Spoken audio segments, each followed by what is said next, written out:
JD Vance doesn't really have a lot going on in his life.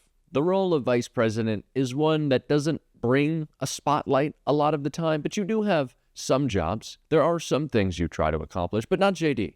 JD Vance has spent all of his time since being elected vice president tweeting.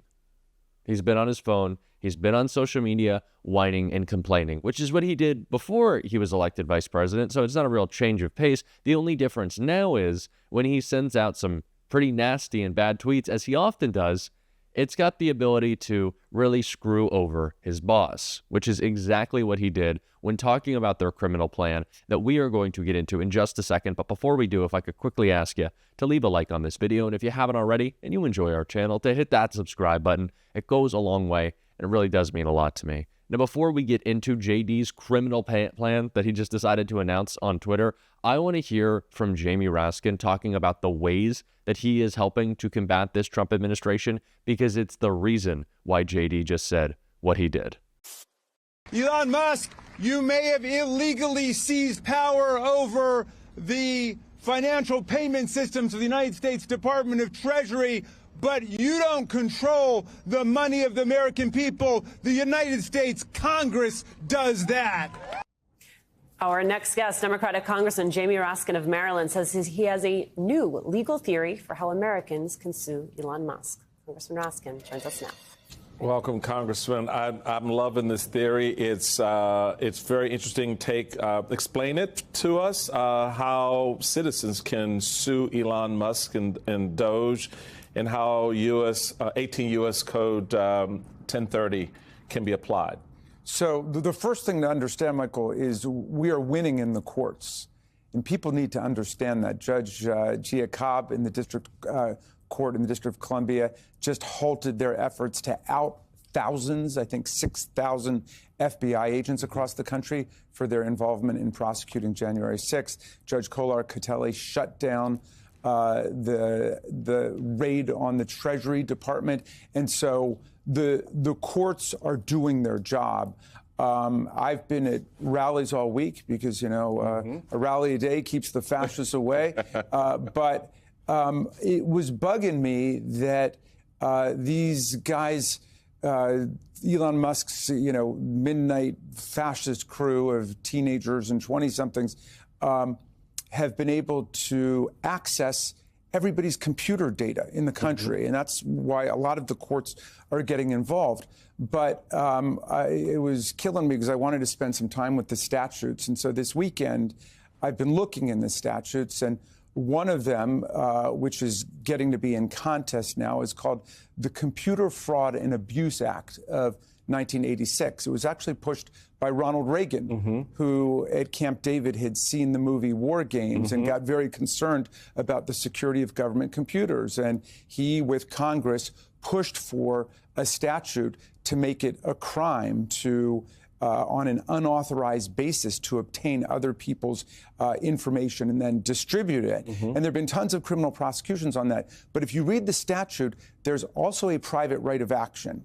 So if you are a citizen and you can integrate this with taxpayer privacy data statutes, if you are a citizen whose private data has been compromised through a breach of government computers, you can actually sue for damages. So what I'm thinking about and talking to my friends at Democracy Defenders and other lawyers about is, could there be a nationwide class action lawsuit to follow up on last week's victories against Musk, against the Trump administration for this breach in computer security and the data of all American taxpayers? It could be a class action suit on behalf of all Americans. If the Proud Boys and the Oath Keepers want to opt out and they don't want their part of the money for the contamination of their data, fine, they can opt out. But really, it's a suit on behalf of everybody because that's our information. It doesn't belong to Elon Musk or his little midnight crew. It belongs to the people, and the government has to hold it in trust. Now, there's specific statutes which say that information can only be accessed for tax purposes. for the purposes of the Internal Revenue System and for no other purposes. What are they using that information for? This is something that I think is flying under the radar a little bit, how successful the courts have been in stalling or pushing back against Trump. Of course, he was able to nominate the most judges in history and have them confirmed. Most judges in history before President Biden, thankfully, broke that record. So there are a lot of Trump stooges in judicial positions. We saw that with Eileen Cannon, and we're seeing it all over the place. But there has been a pretty strong judicial response, and so Democrats are relying on the courts. It's the reason why we have to keep fighting back. It's the reason why we have to keep suing and using our voice. But JD doesn't really think we should be able to do that. JD Vance doesn't believe in checks and balances. JD Vance doesn't believe in our system of government.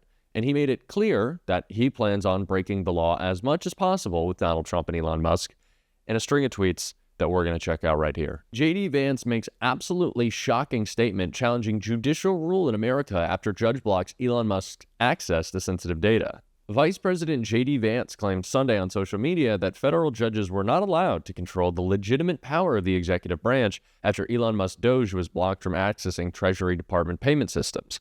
The claim shocked many and led to a call by Musk to impeach the judge.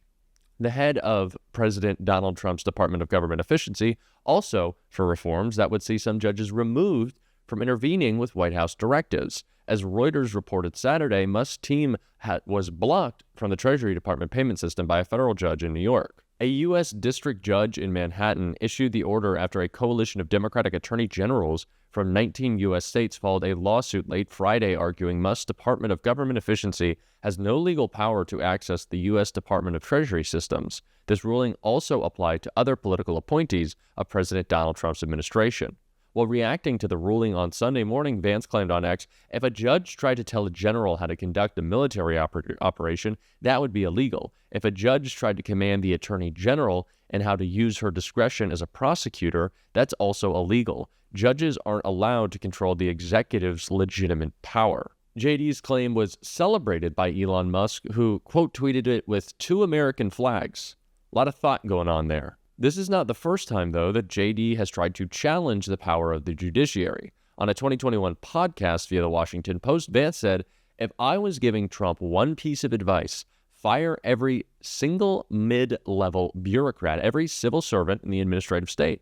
Replace them with our people, and when the courts, because you will get taken to court, and when the courts stop you, stand before the country like Andrew Jackson did and say, the Chief Justice has made his ruling, now let him enforce it. So what JD Vance has said, in the most simple terms, is we're breaking the law. Time for some law breaking, is what JD Vance is all about. And there's a funny but stupid reason why he invoked Andrew Jackson. I don't know if y'all have noticed this. Trump always talks about how much he loves Andrew Jackson, says he was treated so unfairly. It's the Trail of Tears guy, right? And do you know why that is? It's because they share a birthday. They have the same birthday. That's why Donald Trump loves Andrew Jackson. That's how, pea-brained Donald Trump is. That he loves this horrible person. A president that we are largely ashamed of in our history because of their birthday. And that's part of the reason why, of course, JD is invoking him, but also because, they're going straight criminality. They're saying, okay, checks and balances, getting rid of that one. It was a good run, America. It was a good run, our system of government. That is their plan. And now Elon wants to impeach judges. He wants to get rid of them. He wants to doge them. He was tweeting about how we need a measure of how well judges perform, and then the lowest performing we get rid of and replace. It's just these are people who don't understand how government works and clearly don't care and want to pick it apart. If you talk about who should be impeached, it's JD Vance for saying bring on the fascism. That is the person who should be impeached and removed. That is the person who has no concept of how our government runs. That is the person with the fundamentally broken brain here. Couldn't be clearer. And it's because they're getting pushback. Pushback we need to continue to be a part of. And that's why I want to throw it back to Jamie Raskin. In all of this, no one's really leveled up the fact, you just touched on it, Congressman, that Elon Musk is a government contractor, right? spending billions of dollars. It's billions of dollars of government 18 plus individual contracts with the U.S. Why aren't we exposing those people? What's in those contracts? Because DOJ is not going to look at those contracts. Yeah. Well, so why doesn't Congress say, look, okay, Mr. Musk, we want to call you in to have a conversation about your contracts, because you are a federal contractor. You can be a special purpose, whatever. In other words, how does Congress deal with someone like Musk, who, as you noted, is using the White House, the authority given to him by Donald Trump? It all flows back to Trump, by the way. But he's using that to push out and basically dismantle our government.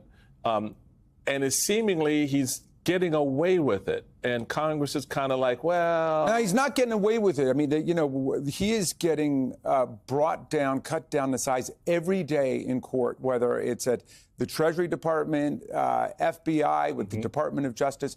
And the reality is that he is a huge government contractor. He collects billions of dollars from the U.S. taxpayers, and he has an obligation right now under federal legislation to file his ethics disclosure forms. And we haven't seen those ethics disclosure forms. Are there conflicts there between what he's doing and his contracts? There are radical conflicts of interest. For example, then suspend the contracts. Well, there we go. I mean, the problem is the executive branch right now is not enforcing that process, but we're going to have to make them do it through the judicial branch and by Congress. But there are radical conflicts of interest. He is overseeing his own government contracts. He keeps talking about waste, fraud, and abuse. How about the waste, fraud, and abuse that was being investigated with Elon Musk in China by AID, which led him in his, outrageous destruction of foreign aid, which is coming back to haunt U.S. foreign policy. This is how they plan on operating. Via tweet, breaking the law, sprinkling a little corruption. This is what they want to do. It's what Elon has already said, him and his goons, is that if they break things fast enough, we won't be able to fix them long term.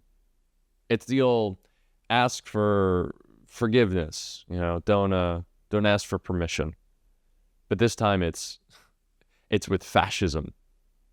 This time it's don't ask for permission for Donald Trump to be a dictator. Do it.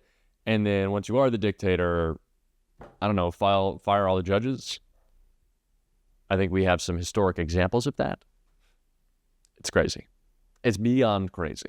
But again, like Jamie Raskin said, we have to continue to call it out. And we are going to on this show every single day. And if you want to support that, as always, you can hit that subscribe button. You can leave a like on this video. And if you stuck around at the end, you can drop a blue heart in the comments.